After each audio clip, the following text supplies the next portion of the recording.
올해도 우리 2025년 벌써 한 해를 다 보내고 한 주일도 채 남지 않은 바로 이러한 시간을 우리가 앞에 두고 있습니다. 그리고 오늘은 이 땅에 우리 주님이 오신 성탄절을 우리가 이렇게 맞이합니다.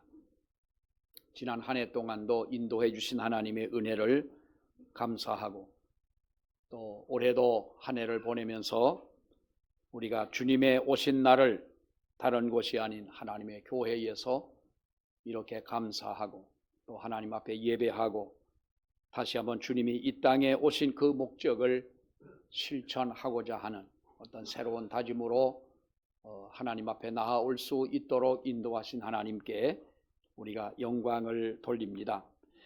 우리 요즘에 많은 이야기들을 합니다. 옛날에 비교해서 볼 때에 예전에 비해 성탄절의 분위기가 전혀 나지 않는 바로 그러한 우리가 시대를 살아가고 있다. 더구나 코로나를 지나면서 교회의 분위기도 많이 우리가 달라지게 됐고 또 우리 자체적으로도 믿는 성도들의 신앙마저도 우리가 많이 어떻게 보면 그 형태가 바뀐 것은 아니지만은 우리의 의식이 많이 달라지게 된 것도 사실입니다. 옛날 같으면 우리가 12월이 시작되는 첫날부터 거리를 나가면 벌써 성탄절의 분위기가 물씬 풍기는 그러한 시대를 우리가 살아왔고요. 12월만 시작하면 벌써 우리는 물론 마지막 달이기도 하지만은 우리가 그렇게 마음 들뜨게 성탄절을 기다리고 또 교회에서 여러 가지 행사를 하고 그런 캐롤을 들으면서 우리가 보내왔던 그러한 시절을 우리는 기억하실 것입니다. 그러나 세월이 가면 갈수록 어떻게 보면은 우리가 이 열기가 식어진다들 이렇게도 이야기를 하지요. 새벽송을 돌던 그러한 그 풍습도 이제는 사라졌습니다. 또 어쩌면 우리가 그 아파트와 같은 곳에 새벽에 가서 새벽송을 한다고 하는 것이 사실은 민폐이기도 하고 또 아파트에 사시는 분들은 익숙하겠지만은 어쩌다가 한번 아파트에 신방을 가거나 또 방문을 할 일이 있어서 가게 되면 그 아파트 들어가기가 굉장히 어렵습니다. 안에서 허락을 해줘야만이 또 들어갈 수밖에 없는 그러한 우리가 환경에 살다 보니 우리는 그러한 분위기를 이제는 잊어버리고 사는 어쩌면 옛날에 느끼던 새벽 이 성탄절의 분위기나 또 새벽송과 같은 바로 이러한 것은 어쩌면 구시대의 유물로 남는 것처럼 이렇게 남겨지는 것 같습니다. 새벽녘에 잠결에 들려오던 우리가 늘 18번이지요. 거룩한 밤 고요한 밤 거룩한 밤에 이 노래 가락은 더 이상 들리지가 않습니다. 언제부턴가는 이 새벽송을 도는 사람들에게 민원을 넣어가지고 새벽에 이 조용한 새벽에 잠을 깨운다고 이렇게 민원을 넣는 일도 생겨지는 바로 이러한 시대인 것입니다. 그 옛날 우리가 교회에 새벽송이 예수 그리스도의 탄생을 축하하는 복된 소식을 알리는 소리였다면 어쩌면 이제는 우리가 그러한 분위기는 다 사라졌다고 하겠지만 그러나 우리는 지금 한번 이 성탄절을 정말 우리의 성경적으로 우리의 믿음으로 우리가 한번 뒤돌아봐야 되지 않겠느냐 하는 것입니다. 어떤 분은 꼬집어서 그렇게 얘기를 합니다. 성탄절 예배는 가진 자들의 자기들끼리만의 잔치가 되어져 버린 것이 아니냐. 세상과는 전혀 아무런 상관이 없고 낮은 곳에는 결코 들리지 않는 바로 이러한 우리가 성탄의 노래가 되어 있지 않느냐라고 이야기합니다만 우리가 그것은 좀 더 과장된 우리가 비판적인 표현이라 할지라도 사실 우리는 이 성탄절에 대해서 성탄절뿐만 아니라 모든 우리가 교회에서 지키는 이 절기를 생각해 보면 옛날과는 분명히 다른 어떠한 그런 분위기를 가지고 있다는 것이지요. 여러분 그러나 그럼에도 불구하고 여전히 우리가 12월이 되면 교회는 한 해를 우리가 마무리하고 또 대개 교회들이 재정도 우리가 11월이면 이제 마무리를 하는 교회들이 많습니다만은 12월이 되면은 한 해를 마무리하면서 우리가 성탄절을 기다리는 그러한 달이 역시 12월이라고 생각을 합니다. 어쩌면 고요함 속에서 찾아야 하는 성탄의 의미가 더 귀한 것인 줄도 여러분 모릅니다.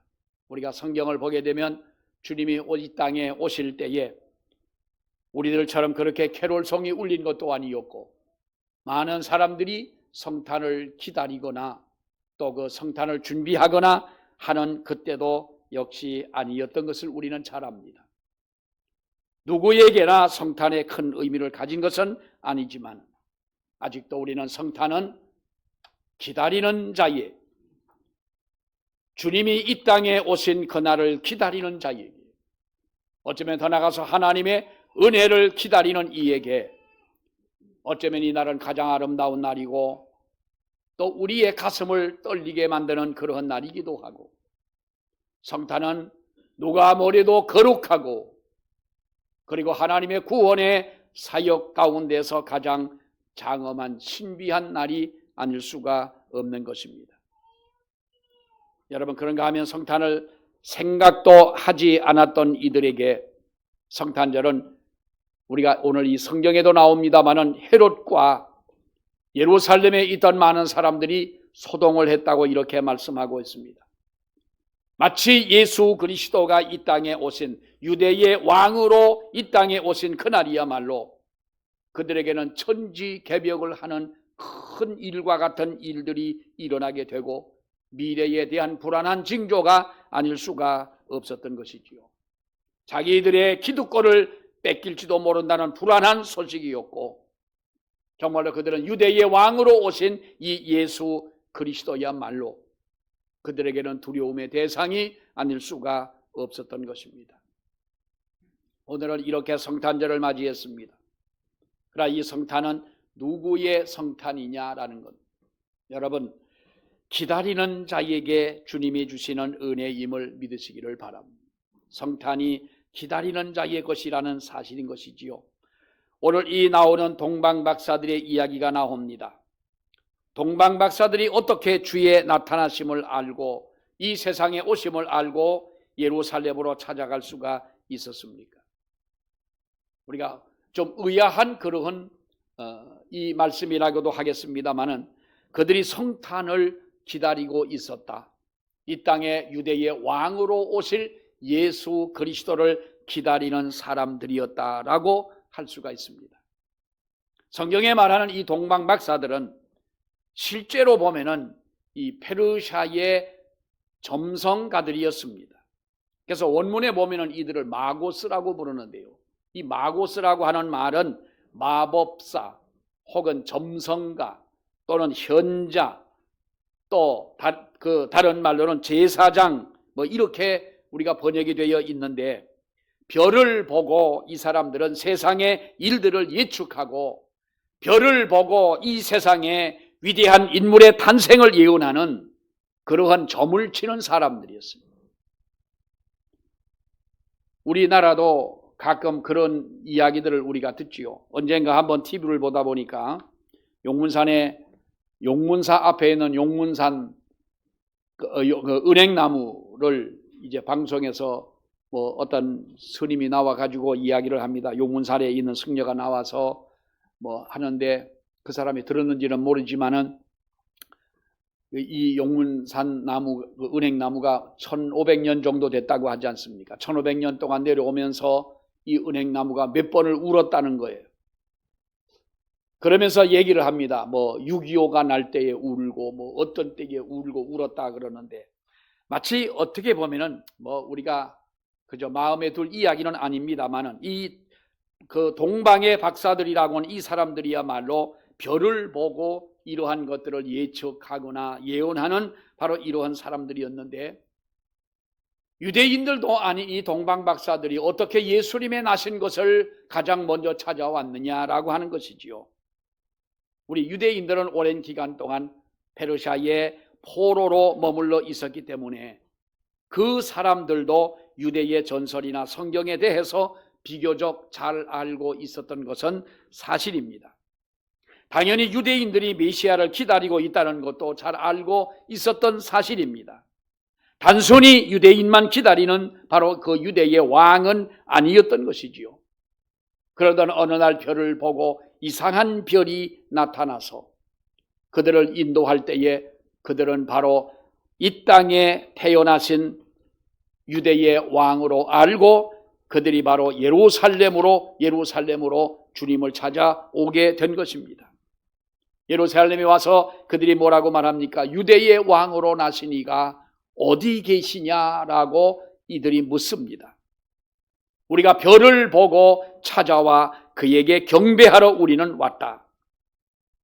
여러분, 유대인으로 나신 이에 대해서 유대의 수도였던 당시의 예루살렘 사람들이 먼저 알 줄 알고 있었습니다마는 그들은 이 땅에 오신 예수님을 알고 있지를 못했던 겁니다. 조용합니다. 그러니까 유대의 왕으로 나신 이가 어디 계시냐? 우리는 별을 보고 찾아와 그에게 경배하러 왔다라고 할 때에 여러분,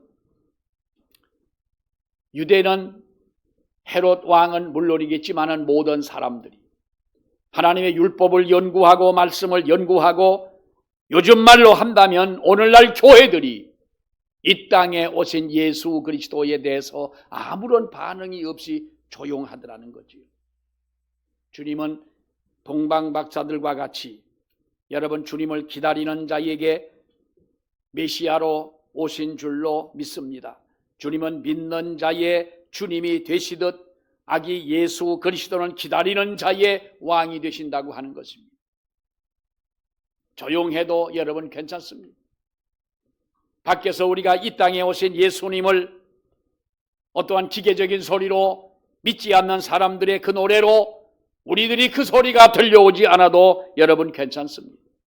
진정 우리가 주님을 기다리는 사람들이라면 오늘도 하나님은 우리의 마음속에 은혜를 주시고 하나님의 귀한 말씀으로 우리를 깨닫게 하시고 더욱더 주님 가까이 갈 수 있는 그러한 은혜로 우리에게 베풀어 주실 줄 믿습니다.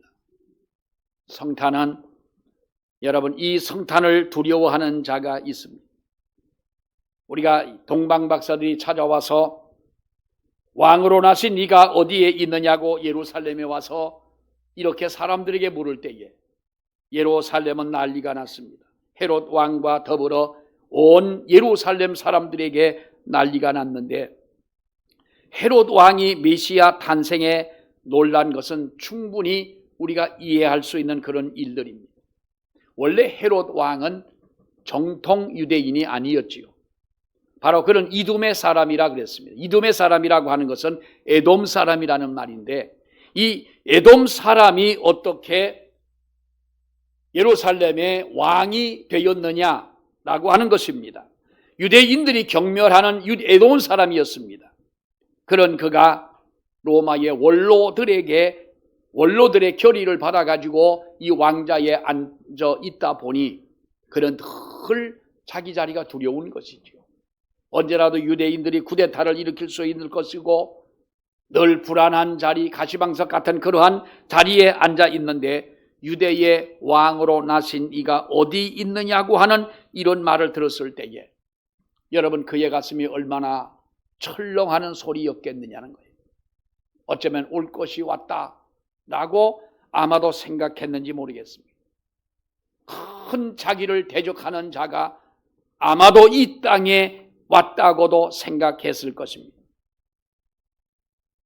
오늘날 우리 예수 그리스도의 탄생은 여러분 올바르게 부를 획득하지 못하고 사람들의 피눈물을 짜서 부를 쌓아 올린 이들에게 어쩌면 자기가 좀 다른 사람들보다 무엇인가 있다고 가졌다고 하는 이런 사람들이 그렇지 못한 사람들을 무시하고 괴롭히는 이들에게 우리가 세상에 선하게 살지 못하고 순리대로 살지 못한 사람들에게는 예수 그리스도의 탄생이 복된 소식이 아니라 엄청난 재앙이 아닐 수가 없다는 거죠. 자기가 가진 것을 빼앗길지 모른다는 불길한 소식인 것입니다. 바르게 살지 못한 자신에게 하나님의 심판을 받을 줄도 모른다고 하는 위험한 일인 것입니다. 그러니까 예루살렘은 소동이 일어났다라고 하는 것입니다. 여러분, 우리가 이 성경을 보십시오. 이들은 예수님의 나심에 대해서 이미 알고 있는 사람들이었습니다. 예수 그리스도의 탄생을 싫어한 것은 아니죠. 언젠가는 오리라고 막연하게 생각하고 왔던 이 사람들이 어쩌면 수백 년을 기다려도 오지 않던 주님이 하필이면 이날에 오신다고 하는 이 소식에 그들은 너무나도 놀랐다고 하는 것입니다. 우리가 보면 헤롯이라고 하는 이 사람이 오늘 이 성경에 뭐라고 말합니까? 동방박사들이 와서 이렇게 얘기합니다. 유대의 왕으로 나신 네가 어디 계시냐라고 했더니 헤롯은 뭐라고 말합니까? 오늘 이 성경 말씀에 그리스도, 그는 정확하게 뭐라고 말씀합니까? 그리스도가 오셨다고 하는 것이지요. 유대의 왕이라고 동방의 박사들이 말을 할 때에 그는 정확하게 그를 그리스도라고 얘기를 했습니다. 그러니까 이 헤롯 왕도 알고 있었다고 하는 것입니다. 유대인의 왕으로 오시니가 단순한 유대의 왕이 아니라 유대 민족 그리고 이 땅에 살고 있는 모든 사람들의 수건을 이룰 메시아라고 하는 사실을 알고 있는 바로 그 헤롯 왕과 모든 사람들이었습니다. 여러분, 우리는 아는 것과 행하는 것은 다릅니다. 아무리 많은 것을 우리가 알고 있다 할지라도 행함이 없는 것은 우리가 옳은 것이 아닙니다. 야고보 선생은 행함이 없는 것은 죽은 것이라고 말했습니다. 움직이지 않는 것은 죽은 것이나 다름이 없지 않습니까? 우리 사람들이 세상을 살아가고 있다고 하는 자체가 무엇입니까? 삶의 행함이 있고 우리가 한 인간으로서의 이 땅에서 해야 할 그 모든 일들을 행하며 나아가는 살아있는 존재가 바로 그런 의미 아니겠습니까? 아무리 많은 것을 안다 할지라도 아무리 메시아에 대한 소식을 알고 있다 할지라도 그들이 율법적으로 이 모든 것을 안다 할지라도 행함이 없는 것은 옳은 것은 아닙니다. 그리고 오늘 우리가 성경의 한 대목을 보면 이렇게 말합니다. 여기 보면 헤롯이 유대의 왕이 어디 계시냐는 이런 질문을 받을 때 사람들을 불러 모았습니다. 대제사장들, 서기관들을 이렇게 불러 모았는데 대제사장들이라 그랬어요. 원래 여러분 대제사장은 한 사람입니다. 아론이 대제사장이고 그의 아들이 대제사장이 됩니다. 아버지가 죽으면 이어서 대제사장이 되는 것인데 왜 대제사장이 이렇게 많으냐? 그만큼 율법이 제대로 지켜지지 않은 그 시대를 사는 사람들이었어요. 무엇인가 돈만 주면 해결되는 성직도 사고 팔 수 있는 바로 그런 시대라고 하는 거예요. 율법에 의한 대제사장이 아니라 뇌물을 바치고 대제사장이 된 이런 한마디로 썩은 사회요, 부패한 사회요. 정의를 행하는 자가 없고 진리를 순종하는 자가 없는 이러한 시대였다고 하는 것입니다. 사랑하는 여러분, 우리가 하나님의 성경 말씀을 몰라서 행하지 않는 것은 아니지 않습니까? 주님이 우리에게 말씀하고 있는 것을 우리가 몰라서 행치 않는 사람은 아마도 없을 것입니다. 아무리 성경 공부를 많이 한다 할지라도 행함이 없는 우리의 믿음이라면 그 말씀이 우리 속에서, 내 지식 속에서, 내 생각 속에서 여러분 썩어지고 사라지는 것이 아니냐는 것이지. 우리가 하나님의 이 진리를 안다면 하나님의 거룩한 말씀을 따라 순종하는 우리의 믿음이 되어야 할 줄로 압니다. 여러분, 오늘 이 성경에 보면 동방박사들이 예수님에게 예물을 가지고 옵니다. 우리가 잘 아는 황금과 유향과 모략을 가지고 왔는데, 이 세 가지, 황금은 또 모략이나 유향도 우리가 볼 때 이것은 너무 당시에 귀한 것 아니겠습니까?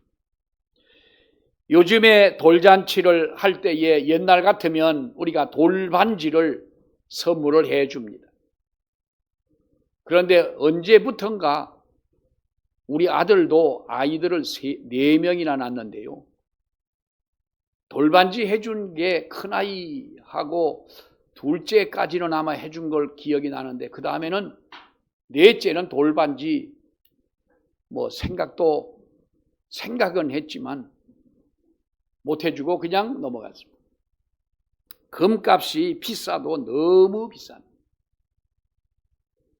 가장 값어치 있는 것이 우리가 황금 아니겠습니까? 이 동방박사들이 예수님을 찾아올 때에 황금과 유향과 몰약을 하나님 앞에 같이 어린 아기 예수님에게 가지고 왔는데 굉장히 귀하고 의미심장한 것 아니겠습니까? 어디에 지금 있습니까?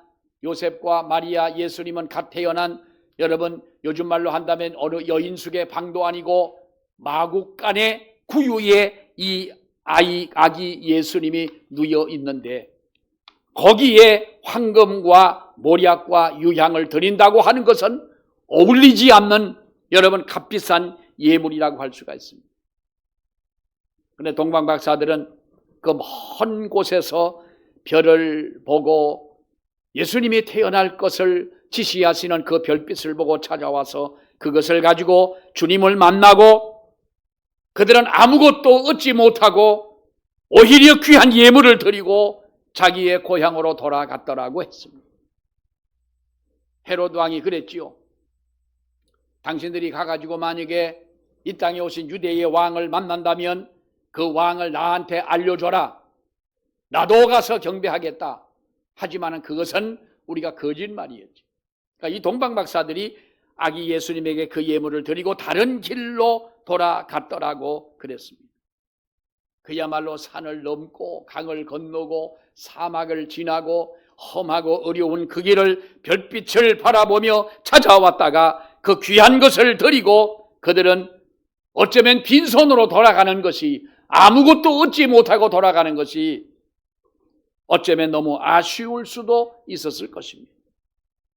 성경에 보면 그러나 동방박사들이 예수님으로부터 무엇인가 받았다고 하는 말은 없습니다.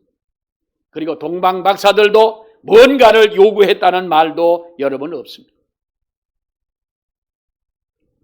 어느 학교에서 선생님이, 그것도 요즘의 일은 아닙니다만, 성탄절에 가장 받고 싶은 것이 뭐냐, 성탄절에 하고 싶은 것이 뭐냐라고 했더니 아이들이 거의 다가 선물을 받고 싶다는 거죠.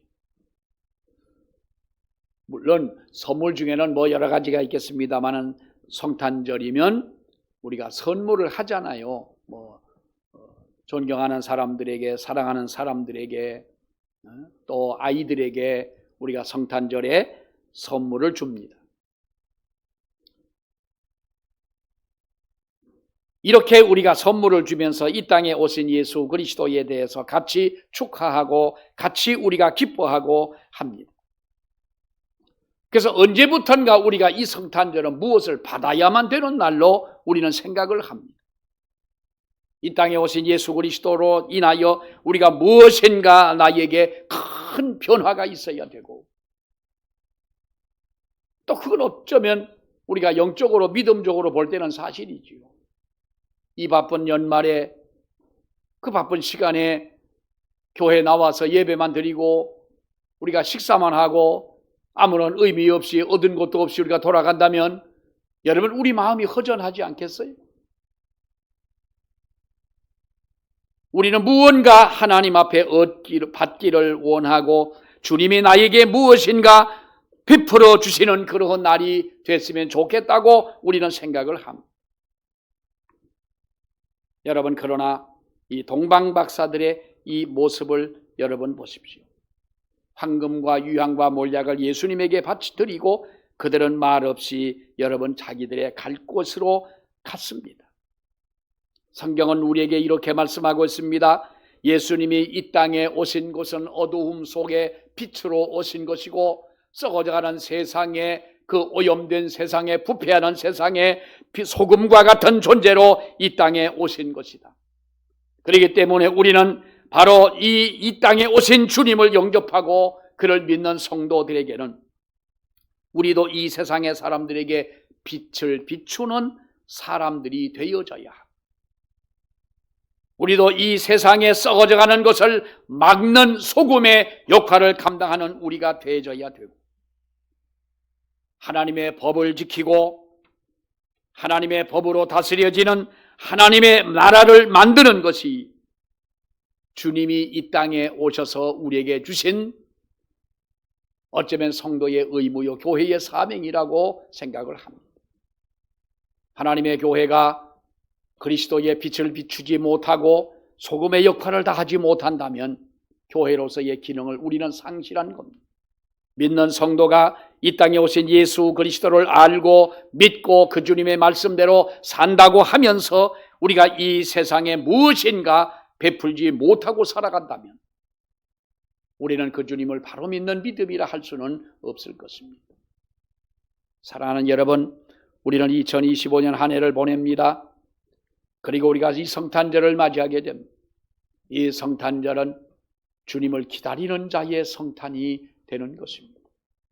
그리고 주님이 이 땅에 오셔서 우리에게 주신 그 사명을 감당하는 성도와 교회가 하나님 앞에 끝날까지 우리가 사용되는 교회가 되고 끝날까지 사용되는 성도가 되는 줄로 압니다. 알고 지식적으로만 알고 있는 것은 아무 소용이 없습니다. 행함으로 드러나고 행함으로 나타나는 우리들의 믿음이 이제는 우리들에게서 나타나야 되지 않겠네. 동방박사들처럼 그 주님을 만나고 자기들의 어떠한 주님을 만난 자로서의 사명을 다한 것처럼 이런 은혜가 오늘도 우리 모두에게 있기를 주의 이름으로 축원합니다. 기도하겠습니다. 은혜로신 아버지 하나님, 하나님의 사랑을 감사합니다. 이 땅에 오실 예수 그리스도를, 만왕의 왕 예수님을 별을 보고 찾아와 경배를 드리고 돌아간 이 동방박사들의 하나님이여 그들의 사명처럼 우리도 이 땅에 오신 예수님을 찬양하며 이 땅에 오신 예수님의 그 목적을 이루며 우리도 하나님 앞에 귀하게 쓰임받는 교회와 성도들이 되기를 아버지여 원합니다. 우리 하나님 붙들어 주시고 역사하여 주시기를 간절히 원합니다.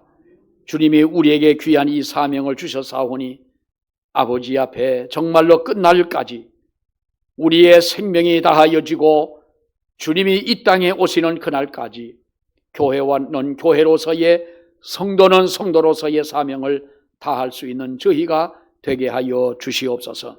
예수님의 이름으로 기도하옵나이다. 아멘.